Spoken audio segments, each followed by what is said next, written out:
despite the fact that we just read from John 5. If you've been with us for a while, you know that we have reached the point in our study where we're ready to study the arrest of Jesus. So that's what we begin to work on this morning. And really what I want us to see is that when you read in the historical record that Jesus was arrested, as is about to happen in the garden in our study, it's hardly a surprise.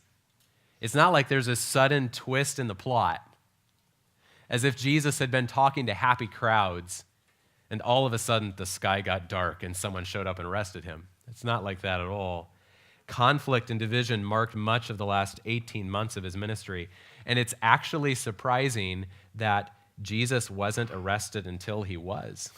So this morning what we want to do is trace some of that backstory, watch some of that division and opposition unfold. Next Sunday morning, Lord willing, we'll hone in on the final plot to arrest him. So you'll need to follow along in the Bible this morning. If you don't have one, there should be one on one of the seat backs near you. You'll also need that handout because some of the passages that we won't turn to are printed there in the handout for you. I know that handout looks intimidating. I don't think it will be that bad, but we're just going to work our way through trying to pull out parts of the historical record that tell us about the opposition to Jesus. We're going to try to follow this story chronologically. Now, that is impossible to do perfectly in the Gospels because you don't have a month and day at the beginning of every chapter in the Gospels or something to give us that kind of clear chronological certainty, but we'll do our best roughly to follow this in chronology. I'm working off of the Harmony of Gospels by Thomas and Gundry to get my order here. So we'll start about 18 months before the death of Jesus. So that would be fall, a year and a half before Jesus died. John 5:1 says, "After these things there was a feast of the Jews, and Jesus went up to Jerusalem." Now when we read that Jesus went up to Jerusalem, that can very easily be in one ear and out the other, but it's actually a very significant statement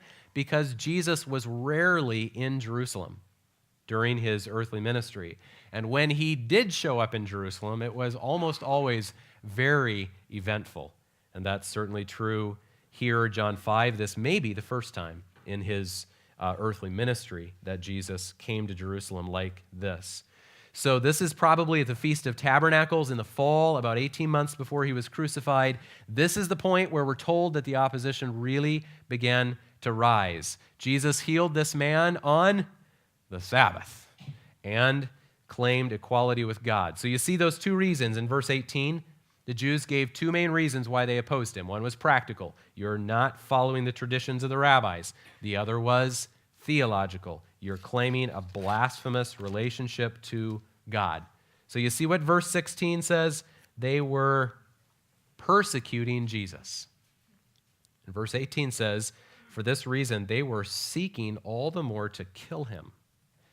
Now, I don't think that has to mean that there was actually a plan to kill him that early on, but that these were the kind of reasons why they ended up wanting to kill him. This is when the opposition really began. Okay? Now, turn with me to Matthew 12. We're going to follow this story largely in the Gospel of Matthew this morning. When we go to Matthew 12, it's still about 18 months before his death. But Jesus has left Jerusalem, gone back up to Galilee, his home region. But what's interesting, and I really had not paid that much attention to this, but it's all over the Gospels. The Jewish leaders came out to find him because he wasn't coming to Jerusalem. They went out to him over and over and over again. And we see that beginning here in Matthew 12. Matthew doesn't tell us that, but the parallel in Mark tells us that. Matthew 12, look with me at verses 22 to 24.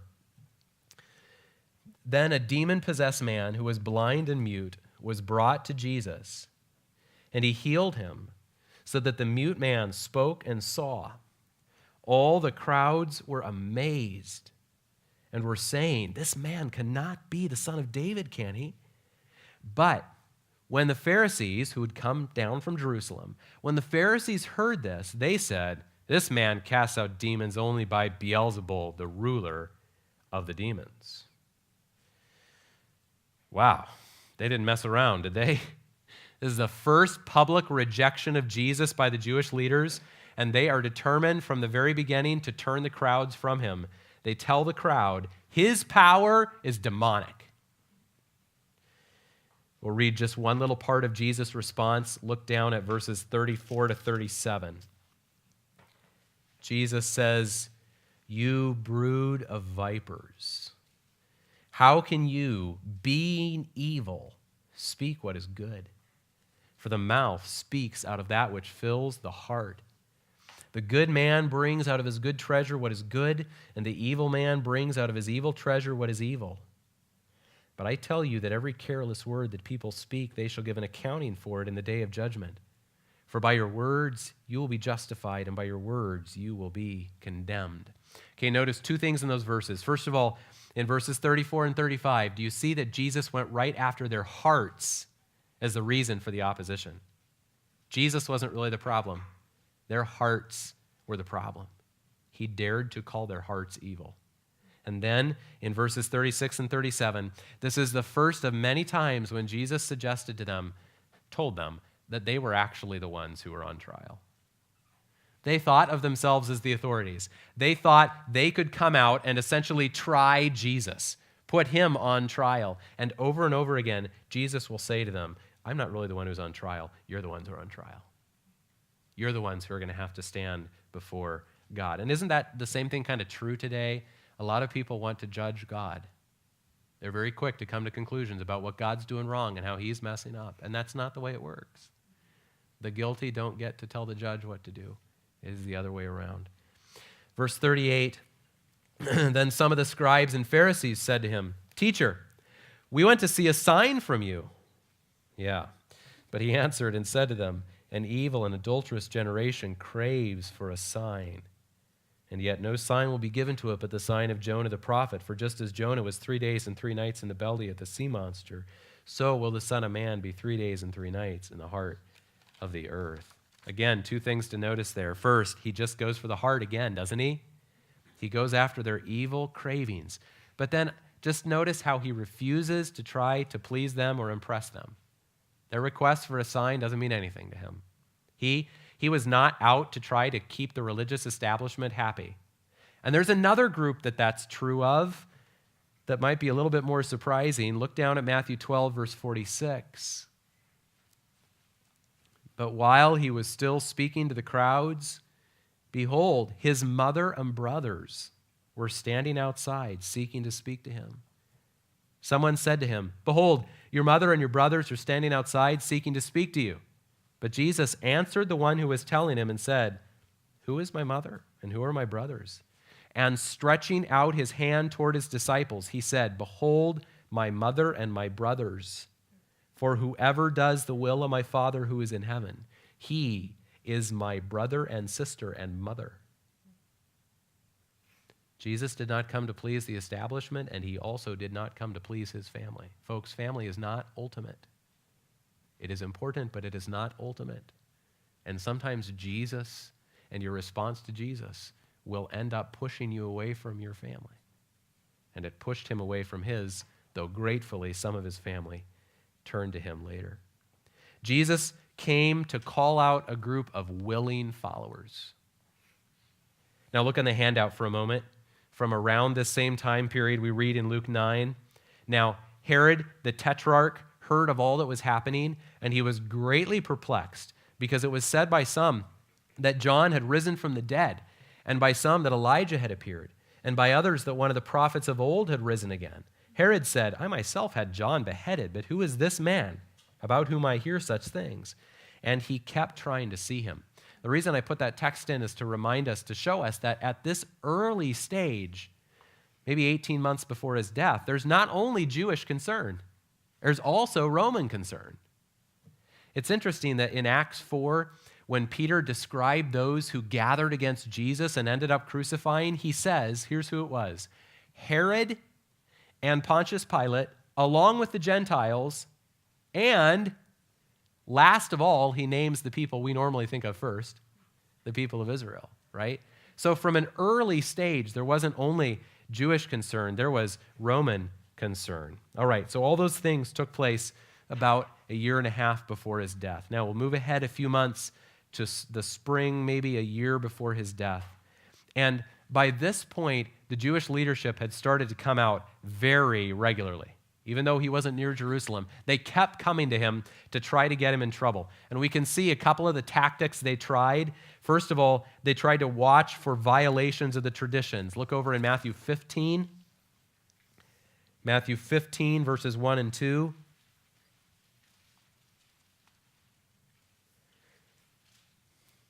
Then some Pharisees and scribes came to Jesus from Jerusalem and said, "Why do your disciples break the tradition of the elders?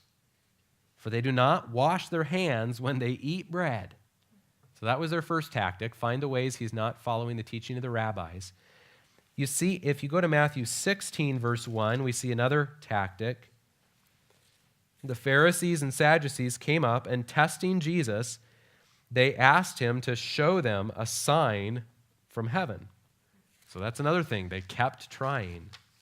We can see some similar things. If you look back at your handout, look at some verses from Luke chapter 11. Jesus was casting out a demon, and it was mute. When the demon had gone out, the mute man spoke, and the crowds were amazed. But some of them said, "He casts out demons by Beelzebul, the ruler of the demons." Others, to test him, were demanding of him a sign from heaven. Verse 29, as the crowds were increasing. I think you had a page turn right there. Verse 29, as the crowds were increasing, he began to say, "This generation is a wicked generation.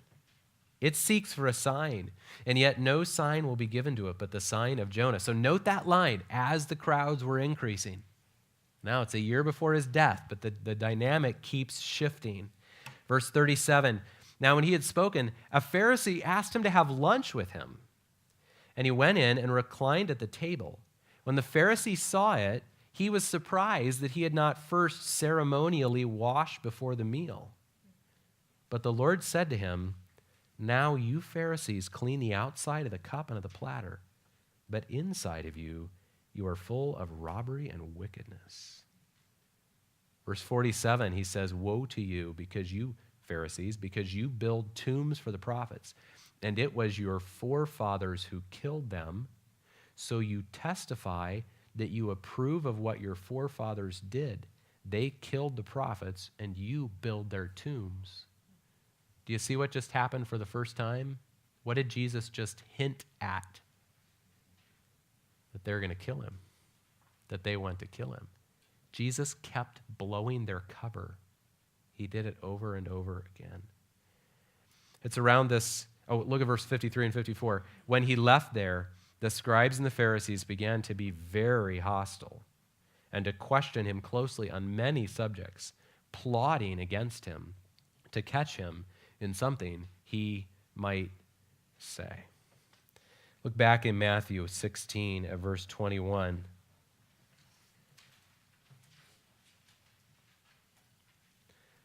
Matthew 16:21. From that time, Jesus began to show his disciples that he must go to Jerusalem and suffer many things from the elders and chief priests and scribes and be killed and be raised up on the third day. Think about the timing there. The disciples are seeing two things happen at once. First, they're seeing the crowds growing. Cool, right? Our leader is getting more popular. And at the same time, he starts saying, "Oh, by the way, they're going to go kill me." Has to have been baffling for them to try to figure out what those things meant. Matthew 17:22 and 23. While they were gathering together in Galilee, Jesus said to them, "The Son of Man is going to be delivered into the hands of men, and they will kill him, and he will be raised on the third day." And what was their response? Deeply grieved, it says. Note on your handout, John 7, verse 1. After this, Jesus went around in Galilee, purposely staying away from Judea, because the Jews there were waiting to take his life. So now he's not even going near Jerusalem so that they couldn't kill him yet. But soon he was going to show up in Jerusalem, and things were going to get very intense. So to see that, we need to leave Matthew's account and turn now to John chapter 7. Now, when we come to John 7, we're fast-forwarding a few months because John 7 takes place in September or October of the fall before Jesus died. So this is 6 or 7 months before his death, when a major feast was coming in Jerusalem, the Feast of Booths. It was one of Israel's major feasts, and it was very important because part of the point of the Feast of Booths was everybody camping together, essentially, in Jerusalem. So you have a huge gathering of the Jewish people all together in one place at a high feast. And before this feast, Jesus' family said to him something very interesting that I don't really understand. They said, "Why don't you go to Jerusalem and show everyone who you are?" But they didn't believe in him at that point. So I don't quite understand what they were saying, but they were clearly frustrated that Jesus wouldn't just go public with whoever he was or thought he was. So let's read that, John 7, verses 1 through 9. After these things, Jesus was walking in Galilee, for he was unwilling to walk in Judea, because the Jews were seeking to kill him. Now the feast of the Jews, the Feast of Booths, was near. Therefore his brothers said to him, "Leave here and go into Judea, so that your disciples also may see your works which you are doing. For no one does anything in secret when he himself seeks to be known publicly. If you do these things, show yourself to the world." For not even his brothers were believing in him. So Jesus said to them, "My time is not yet here, but your time is always opportune. The world cannot hate you, but it hates me because I testify of it that its deeds are evil. Go up to the feast yourselves. I do not go up to this feast because my time has not yet fully come." Having said these things to them, he stayed in Galilee. Okay, so when it was the traditional time to go up to Jerusalem for the Feast of Booths, Jesus didn't go, to the great disappointment of his brothers, for whatever reason.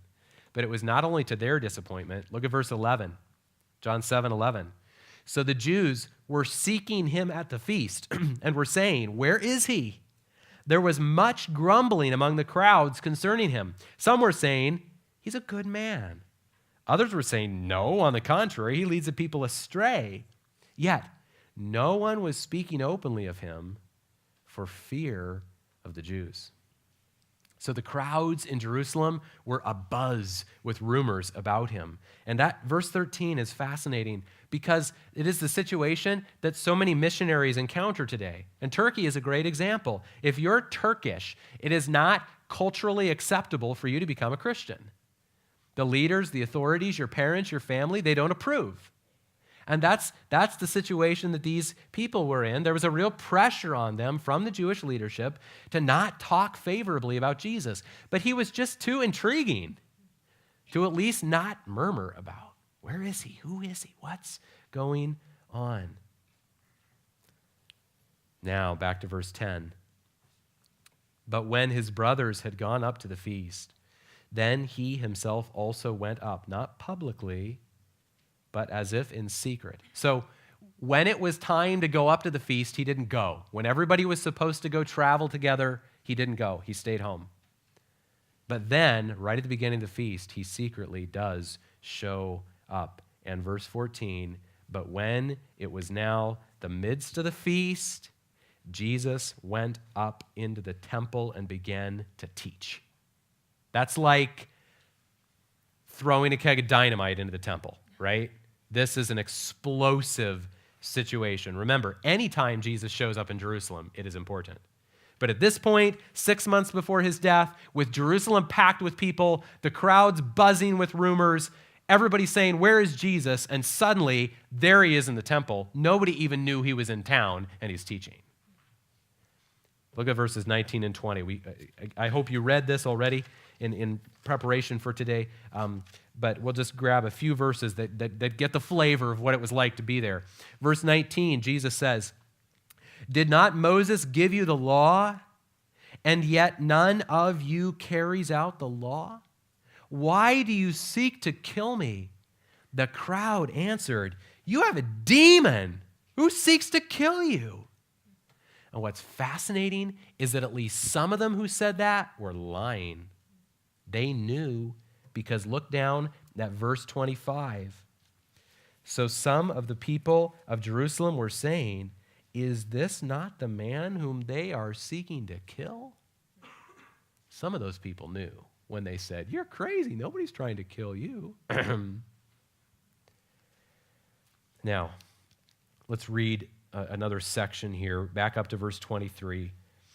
"If a man receives circumcision on the Sabbath so that the law of Moses will not be broken, are you angry with me because I made an entire man well on the Sabbath? Don't judge according to appearance. Judge with righteous judgment." So some of the people of Jerusalem were saying, "Is this not the man whom they are seeking to kill? Look, he's speaking publicly, and they're saying nothing to him." The rulers do not really know that this is the Christ, do they? However, we know where this man is from. But whenever the Christ may come, no one knows where he is from. Then Jesus cried out in the temple, teaching and saying, "You both know me and know where I am from. And I have not come of myself, but he who sent me is true, whom you do not know. I know him because I am from him, and he sent me." So they were seeking to seize him. And no man laid his hand on him because his hour had not yet come. But many of the crowd believed in him. And they were saying, "When the Christ comes, he will not perform more signs than those which this man has, will he?" The Pharisees heard the crowd muttering these things about him, and the chief priests and the Pharisees sent officers to seize him. So do you see that here in verse 30 and verse 32, we seem to have the first unofficial and official attempts to seize him, to arrest him. Verse 30, it seems like it's the crowd that tries to seize him. And verse 32, then it seems like it's the temple police that are sent to try to seize him. So we've reached a new level. They're trying to actually grab him now or arrest him now. And verse 30 seems to indicate for the first time that there's got to be some kind of supernatural protection going on. Now let's read down in verse 43. "So a division occurred in the crowd because of him. Some of them wanted to seize him, but no one laid hands on him. The officers then," these are the officers who were sent to arrest him, "the officers then came to the chief priests and Pharisees, and they said to them, 'Why did you not bring him?' The officers answered, 'Never has a man spoken the way this man speaks.' The Pharisees then answered them, 'You have not also been led astray, have you? No one of the rulers or Pharisees has believed in him, has he? But this crowd, which does not know the law, is accursed.' Nicodemus, he who came to him before, being one of them, said to them, 'Our law does not judge a man unless it first hears from him and knows what he is doing, does it?' They answered him, 'You're not also from Galilee, are you? Search and see that no prophet arises out of Galilee.'" This is like made for TV drama.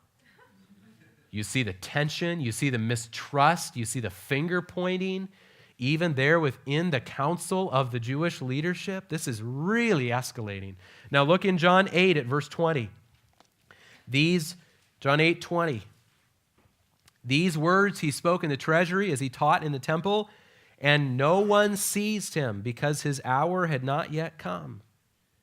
Verse 37. Jesus says, "I know that you are Abraham's descendants, yet you seek to kill me, because my word has no place in you." Look at verse 40. "But as it is, you are seeking to kill me, a man who has told you the truth, which I heard from God. This Abraham did not do." Now remember, he's saying all this stuff in the temple during the Feast of Booths, when the place is packed with people. Verses 44 to 46. "You are of your father, the devil, and you want to do the desires of your father. He was a murderer from the beginning and does not stand in the truth because there is no truth in him. Whenever he speaks a lie, he speaks from his own nature, for he is a liar and the father of lies. But because I speak the truth, you do not believe me. Which one of you convicts me of sin? If I speak the truth, why do you not believe me?" And then look down at 58 and 59. We talked about this, 2 weeks ago? Jesus said to them, "Truly, truly, I say to you, before Abraham was born, I am Yahweh." Therefore, they picked up stones to throw at him. But Jesus hid himself and went out of the temple. Okay, so their attempts to arrest him had failed, and so they tried to spark a mob stoning. They tried to publicly murder him. But again, there seems to be some kind of supernatural protection for Jesus. That all took place mid-fall at the Feast of Tabernacles or Booths. Now, it's not exactly clear where Jesus went from them to midwinter, but by the middle of winter, there's another feast. It's not a feast of the law, but it's what you know as Hanukkah today. At that feast, Jesus once again showed up in Jerusalem. Look at John 10.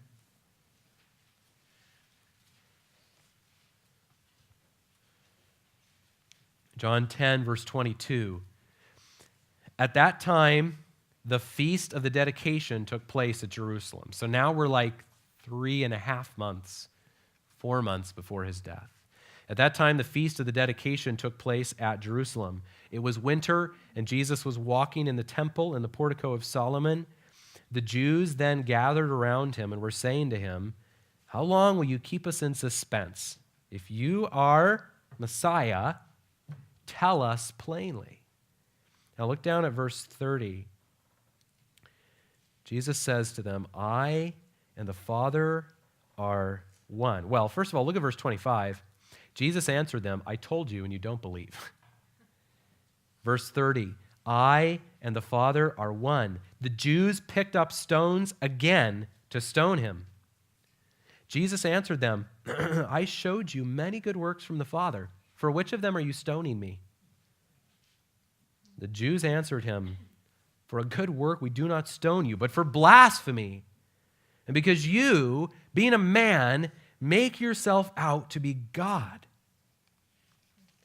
Look at verse 39. Therefore, they were seeking again to seize him, and he eluded their grasp.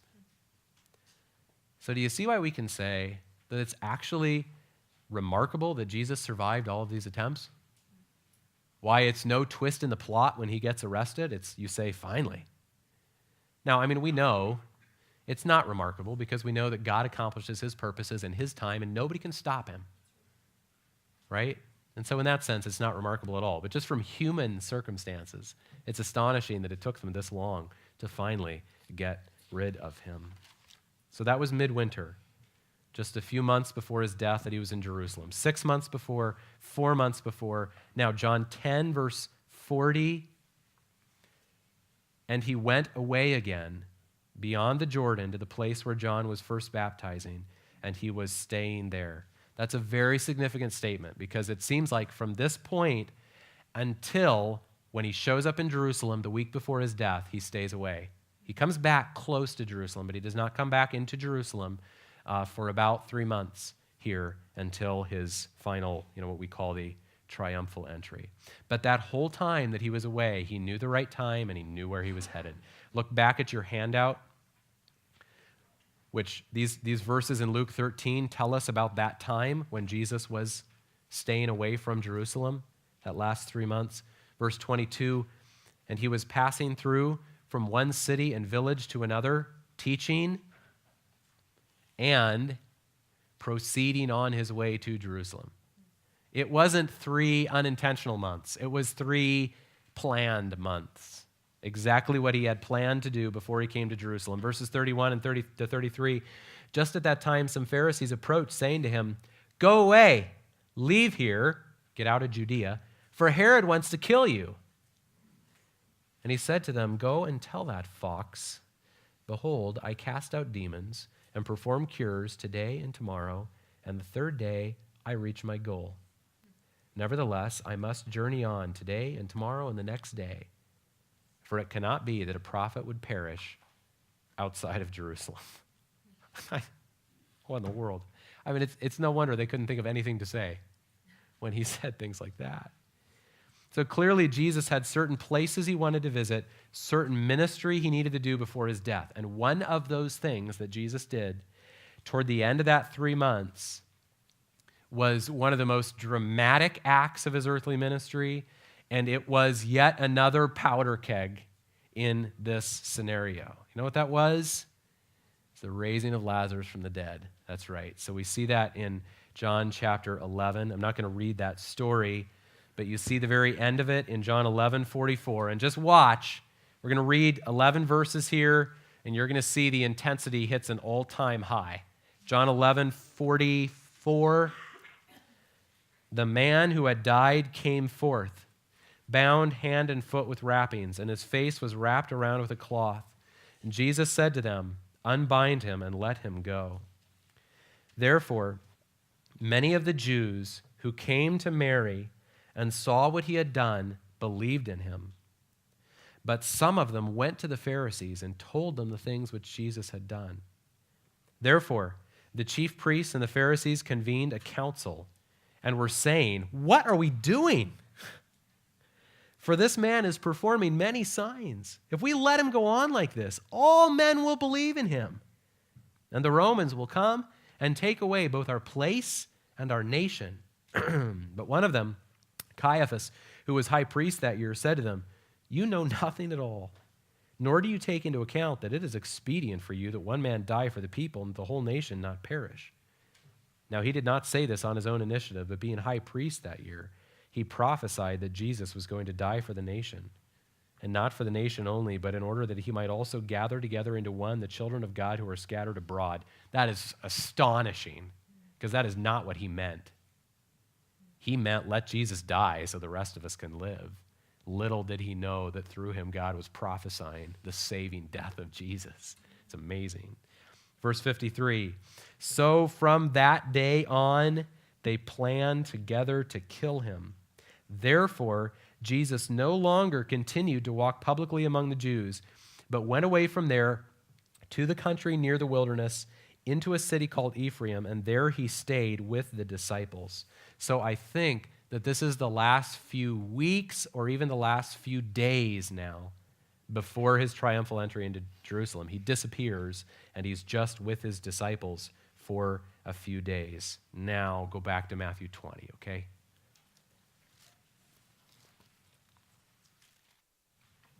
Matthew 20, 17 through 19. As Jesus was about to go up to Jerusalem, he took the 12 disciples aside by themselves, and on the way he said to them, "Behold, we are going up to Jerusalem, and the Son of Man will be delivered to the chief priests and scribes, and they will condemn him to death, and will hand him over to the Gentiles to mock and scourge and crucify him, and on the third day he will be raised up." So he takes them and he says, okay, here we go. You know where we're going, and you know why we're going. Matthew 21 then records his final entrance into Jerusalem. Again, we don't have time to read through all of that. But the people made it a grand entrance.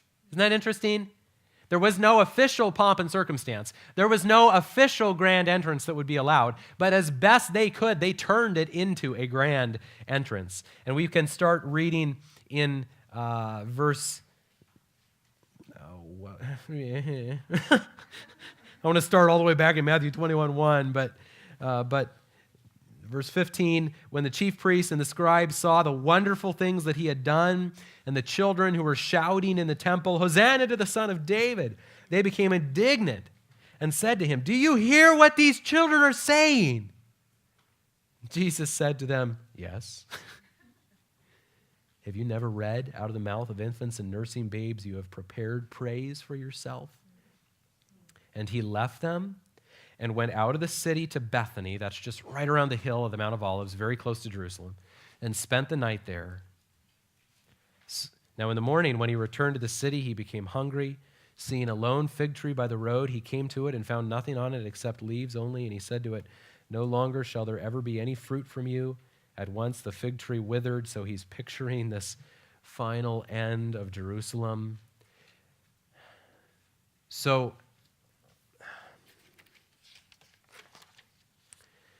he went out to Bethany, And we just read that he's coming back into town, right? So he's made this final entrance into Jerusalem. He spends the night in Bethany. He comes back into town, and he came into the temple. He's back in the temple again.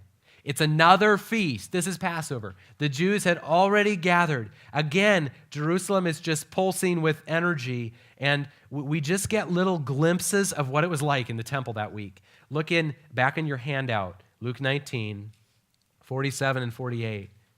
He was teaching daily in the temple. So every day that week, he's coming to the temple. He was teaching daily in the temple, but the chief priests and the scribes and the leading men among the people were trying to destroy him, and they could not find anything that they might do, for all the people were hanging on to every word he said. I just want to be there and feel that. John 12 says, "Nevertheless, many even of the rulers believed in him. But because of the Pharisees, they were not confessing him for fear that they would be put out of the synagogue. For they loved the approval of men rather than the approval of God." There was hardly anyone there. Was there anyone there in that crowd who did not have just turmoil in their heart? The disciples are in turmoil. The true disciples are in turmoil. Judas is in turmoil. The Jewish leaders who reject Jesus are in turmoil. What are we doing? The Jewish leaders who are believing in Jesus are in turmoil because they don't dare say it. The crowds are in turmoil, arguing about who he is. Look at Matthew 21, a few more glimpses of this. Verse 23, Matthew 21, 23. When he entered the temple, the chief priests and the elders of the people came to him while he was teaching and said, "By what authority are you doing these things, and who gave you this authority?" Okay, so now they're playing the bully card. You're not allowed to be here. Look over in chapter 22, verse 15. 22:15. Then the Pharisees went and plotted together how they might trap him in what he said. Look down at verse 22. Hearing this, they were amazed, and leaving him, they went away. So they gave up. On that day, some Sadducees who say there's no resurrection came to Jesus and questioned him. Look down at verses 33 to 35. When the crowds heard this, they were astonished at his teaching. But when the Pharisees heard that Jesus had silenced the Sadducees, they gathered themselves together. One of them, a lawyer, asked him a question, testing him. Okay, so I know I'm not reading everything that was said here, but do you see that they're just sending people at him over and over again? And this is all happening within just a couple days. This is like Monday or Tuesday or Monday, Tuesday, Wednesday of that week before he dies. And it's just they're just desperately trying to figure out how can we trap him. And so Matthew 22, verse 46 is a critical verse. No one was able to answer him a word, nor did anyone dare from that day on to ask him another question. So what happened is he was there day after day teaching in the temple, and on one of those days they quit. They gave up. But they didn't give up their plotting, right? They gave up their public attempts to trick him, to trap him, any of those things, and they then resorted back into the shadows to plot their secret arrest because nothing else had worked. Now they had to plan a secret arrest. And so they leave Jesus alone. And I tell you, when they left Jesus alone in the temple, he went to town. That's when we have Matthew chapter 23, woe to you, scribes and Pharisees, woe to you, scribes and Pharisees, woe to you, scribes and Pharisees. They just gave him the platform, and he took it. Meanwhile, behind the scenes, they are plotting his secret arrest. All right, we've got to stop there. Next Sunday, we'll look at that plot. So, and how that leads up to the arrest then.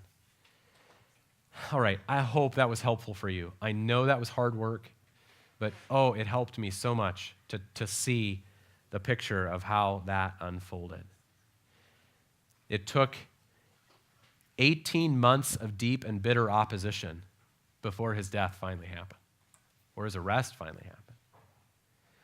So, we're starting now to try to ask the question, what does all of that mean? And I don't need to try to answer all that this morning because through the trials, we'll keep trying to answer that question. What does the opposition to Jesus mean? But let me just mention a couple of things this morning. We've seen that much of the story of Jesus is a story of opposition and division and rejection. Now, how can that be? Isn't it true that Jesus was the most peaceful man ever? He never did any of the things that we do that destroy peace. He was never arrogant. He never had a bad attitude. He was never critical in any sinful way. He never gossiped. He never slandered anyone. He always did the most loving thing in every situation. How can it possibly be that his whole life was so full of division and opposition? And this is an important question for you to wrestle through, because sometimes Christians get trapped into thinking, if I can just be loving enough, everybody will like me. You know, if I just can, and if people aren't liking me, then I must not be loving enough. Jesus was perfectly loving. So what's going on? He came as light. And as good as light is, it's not good for people who are hiding in darkness. They don't want light. He brought the truth. And as good as truth is, if you've been profiting from lies, you don't want the truth to show up. He brought glory. And as great as glory is, if you've been getting the glory yourself, if you've been the top dog, you're not happy when glory shows up. He brought authority. And when authority shows up, those who have been holding on to their own authority are not happy. So when light and truth and glory appeared in the perfect King, we didn't want him. Men love darkness rather than light because their deeds are evil. As John 15 says, we don't like Jesus because he leaves us with no excuse for our sin. We don't want a king. No matter how good he might be, we don't want a king because we really like being our own king. Which means that for anyone to be saved, it takes a miracle. We read it in 2 Corinthians 4, right? Satan has blinded the minds of the unbelieving so that Jesus means nothing to them. He is foolishness to them. God is certainly not their joy. But that is not the end of the story. Because God works a miracle of grace, as we read in 2 Corinthians 4. God shines the light of the gospel into our hearts, and we see the glory of God in the face of Christ, and we begin to see that Jesus is an amazing king. We begin to see what sin has really done in our hearts and in our lives. We see our rebellion against God, and the foolishness of Jesus starts to become desirable. And the desirability of sin starts to look foolish. He starts to become our joy. That he would love us, that he would take God's wrath for our sin, that he would take us as his children and be our perfect king. You see, the story that we read today, they saw today, is not just a story of people opposing Jesus. Because all along the way, there were also followers gathering to Jesus. Did you notice some of those little references as we went along? When Jesus stretched out his hands toward his followers and he said, "These are my true family." Many of the crowd believed in him. Followers were gathering to Jesus. Blind eyes were being opened. Hearts were accepting Jesus as their king. Instead of foolishness, the cross would become their boasting. Instead of a stumbling block, Jesus would become their joy. And the same thing is happening today. Jesus is dangerous. Think of it this way. If a person walked into a room full of people and said things that had great ramifications, that person, no matter how kind and sweet and loving and gentle they might be, would immediately be a polarizing person. Okay? If someone walked into your living room or sat down at your dining room table and said, now, you should never have bought this house. And this food that you're eating for dinner is not healthy for you, and you shouldn't be eating it. And this paint you've got on your walls is letting off all this stuff that's going to make you sick. And by the way, you live in a dumb area to live in because the air here is bad. Now, if that person there is the kindest, gentlest, sweetest person in the world, is there still tension in that room? Yeah, right? Because you got to figure out what to do with what they just said. Are you just going to completely ignore them? Are you going to throw your dinner away? Are you going to move out of your house that night? What are you going to do, right? Either you have to say, no, we don't believe you, or your whole life's got to change, right? That's what happens when Jesus walks into the room. Either you have to say, no, I don't believe you, or your whole life's got to change. Jesus is dangerous. People oppose him or reject him, or, common today, create a Jesus of their own imagination. They create a not dangerous Jesus. They'll accept him. He's dangerous because he exposes our sin. He brings light and truth and authority, and people today don't want it any more than people back then. But today, Jesus is opening blind eyes to see his greatness, to love him, to come follow him. There is still just as much opposition, but the followers are still gathering to him. Are you one of them? And if you're not one of them, will you come to him today? He is the best possible king. He would save you, and he would change you, and he would take you as his own, and he would give you eternal life, and he would bring you into his family. You don't want to be on the other side.